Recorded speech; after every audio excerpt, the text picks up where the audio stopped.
Hello, good morning, and welcome along to the sports right on Voice of the People Television. This is the best place to be, and let's talk about sports. It is a Friday. A Friday comes with the feeling. I love to say that. I think I'm going to do a good news for you before we just go into some of the news that might not really be cool for some sporting lovers. Sometimes when it gets to be Formula One or golf. But now the NPFL 2024 looks to be very stunning as the champions of the Nigerian Premier League football (NPFL) in the forthcoming 2023-2024 season will be rewarded with a princely sum of 150 million naira courtesy of Nigerian Premier League NPL strategy partner GTI Asset Management and Trusts Limited through its novel, the Nigerian Football Fund (TNFF). As the 23 champions, Enyimba smart home with a record of 100 million naira in prize money aside the NPFL trophy, but Lawal said there would be an upward review of not less than 50% increase in prize money for next NPFL champions. We want to create a national asset with the NPFL. Lawal assured last season we took care of a lot of things, including the referees' indemnities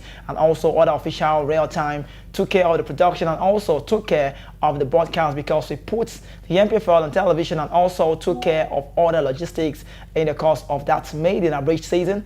We put a value on the title and gave the winner Enyimba 100 million naira, which is clear departure of what was obtainable in the past. In fact, I can tell you for free that we are going to give 150 million naira to the winners, and we would graduate it down like that to the second and the third position like that according to the GTI boss.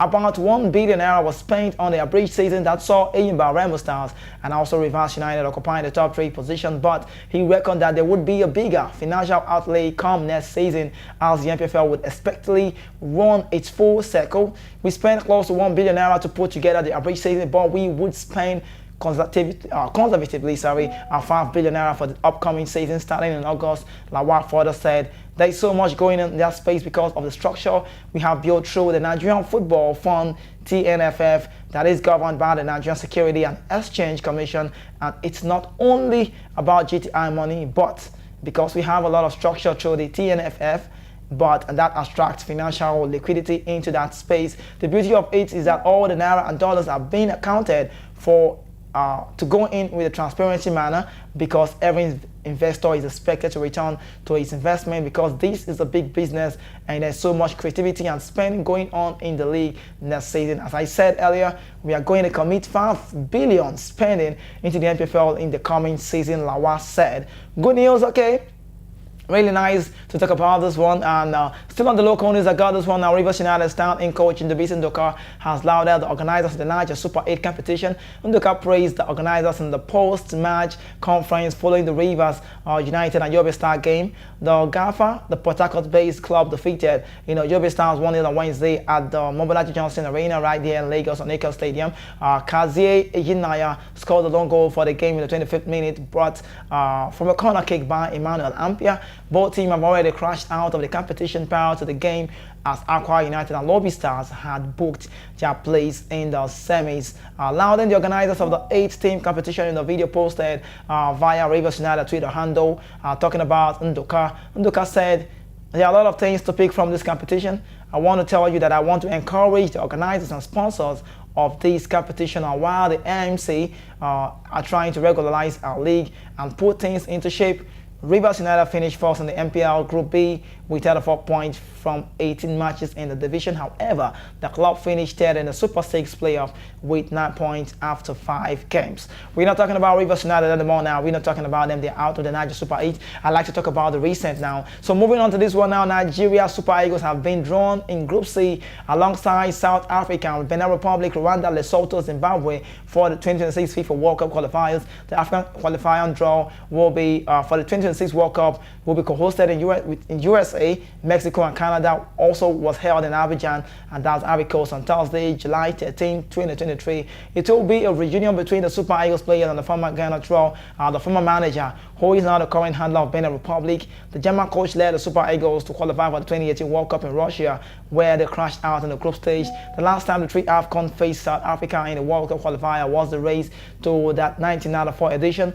Both teams clashed again in the first round, with the Eagles triumphing 4-0 in Lagos before holding South Africa to a goalless draw in Johannesburg Also, the Eagles face Zimbabwe, Rwanda in the same qualifying group for the German 2026 World Cup coming up. The Eagles failed to qualify for the 2022 World Cup in Qatar after losing to Ghana on goal difference. We got a 0-0. We got a 0-0 in Kumasi and also played a 1-1 in Abuja. Meanwhile, the first round game of the 2026 World Cup qualifier will begin. It's going to be ending November 18, 2025. The qualification formats adopted by the CAF will also see 9 groups of 6 games, or 16 better word, playing a home and away round-robin matches. The group winners will qualify for the 2026 World Cup, while the 4 best group runners-up will be drawn into playoff to determine the CAF representative at the Inter-Confederation Cup playoff. And that's for the local news. Talking about the Super Eagles.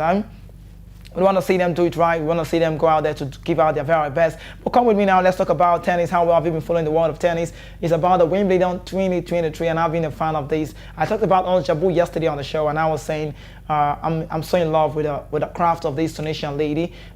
She's doing well for the Arabic world, and she's just been exceptional, a top-notch lady. She gives us the best every time. That the 6th-seeded Tunisian came back from a set down to beat Aryna Sabalenka and reach the women's singles final at Wimbledon for 2nd straight year. The 28-year-old faced her toughest battle yet as Belarusian 2nd-seeded Sabalenka dominated the first half of the match.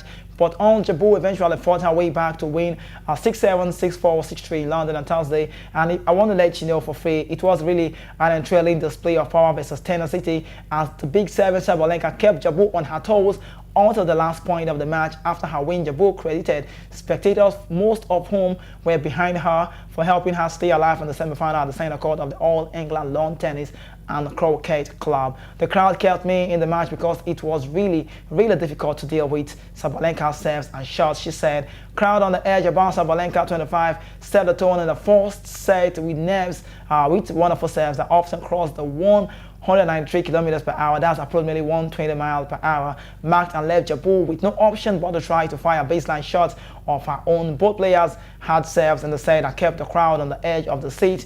Come to the tie break, Sabalenka forced Jabeur into making errors that eventually led the Belarusian win in the first set, with Jabeur cutting a visibly distraught figure as a few clothesline claws went against her. But urged on by the crowd, Jabeur picked herself up again going into the second set and swiftly gained more better control. Sabalenka, who was one of the pre-tournament favorites for the title, talking about the Wimbledon, kept herself level thanks to some big serves, powerful forehands and slice drop shots that gave Jabeur a taste of her own medicine. Halfway into the second set, the battle ebbed and also followed between the two players in scintillating rallies.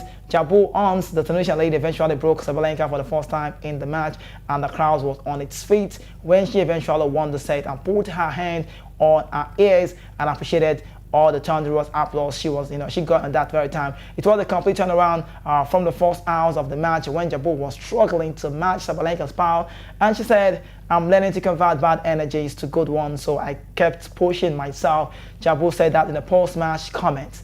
She's a top-notch lady. You can actually get to see how I take my time to talk about this lady, how well she's been in the world of, tennis. But this one now, the PGA Tour, let's talk about golf now. Vividly well, you would agree with me that I don't know, maybe possibly want to have a Saudi man on my show to give me a detail of what they are really trying to do. Possibly I'm being lost. They've come to conquer. At some point, we've seen the division in the world of golf. You don't talk about golf right now without talking about the PGA Tour. We used to know the PGA Tour formerly growing up. Now that's the current LIV golf, and it's been different now. It's like a two family in one.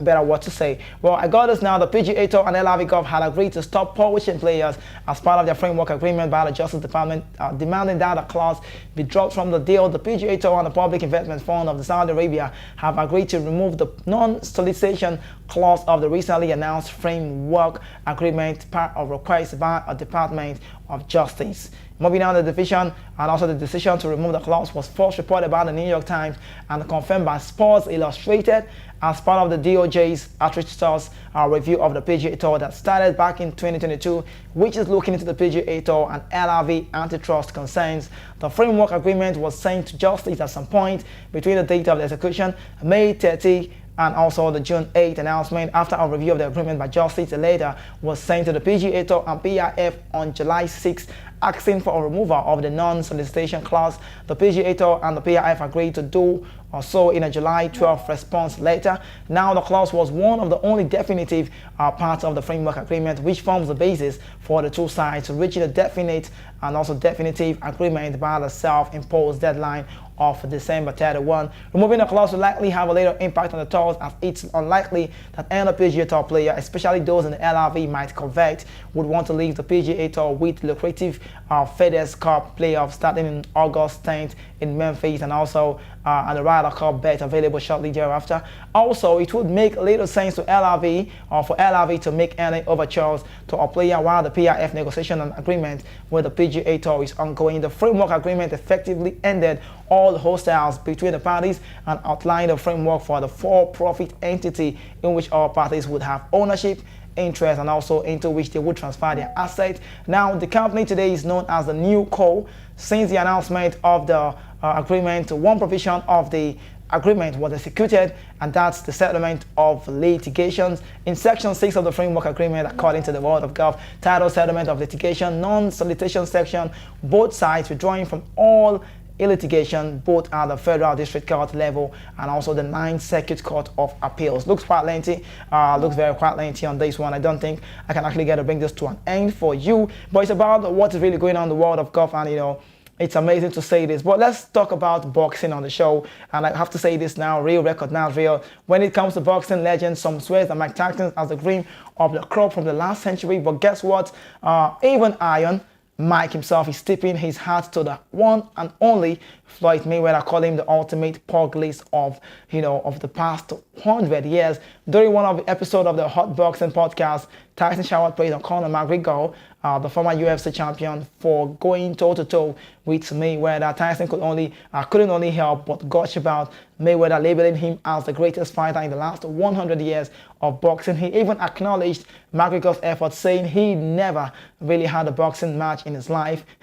He's saying he went on 10 rebounds with the greatest fight in the last 100 years. Okay, let's move away from that story because I think our time is really not my friend. Let's come to talk about something else. We just talked about boxing, and let's move on to football. I got this one now. Bayern Munich are not really smiling, and they've advised Sadio Mane to leave the club, possibly because of Hurricane Maverick joining anytime soon. Bayern Munich have reportedly urged Sadio Mane to look for a new club as the German Giants are looking to bolster their team to sign Tottenham and England captain Harry Kane. Mane arrived at the Allianz Arena last summer from Liverpool on a fee of €35 million. I beg your pardon, £35 million. Despite the promising start in the Bavaria, the Senegalese captain's form quickly deteriorated, and also his form plummeted after a mid-season break of the World Cup in Qatar with only one Bundesliga goal. The 31-year-old, however, scored 12 goals and made 6 assists in 38 Bundesliga competition. Okay, moving on away from that one, I got this one next up for you. Sadio Mane, just my belief, we just have to see how that goes. You know, they're not really keen on him. You want him to leave. Also, according to ESPN transfer journalist Fabrizio Romano, he believes Manchester United would be getting on this man. Talk about Andre Onana, and just a whole lot to talk about more. Trust me, time will not let me to go into more details, but I would want to end the show by saying if your club have not really signed a player of a choice, then maybe you're just sitting on a long time, but it's time for me to go. This is Voice of People Television. Stay with us, go nowhere. My name is Kizzy K. Thank you so much for joining me. I'll be back on your TV again, TV screen by the word, when I return for Monday edition of its kind. Stay safe. Bye-bye for now.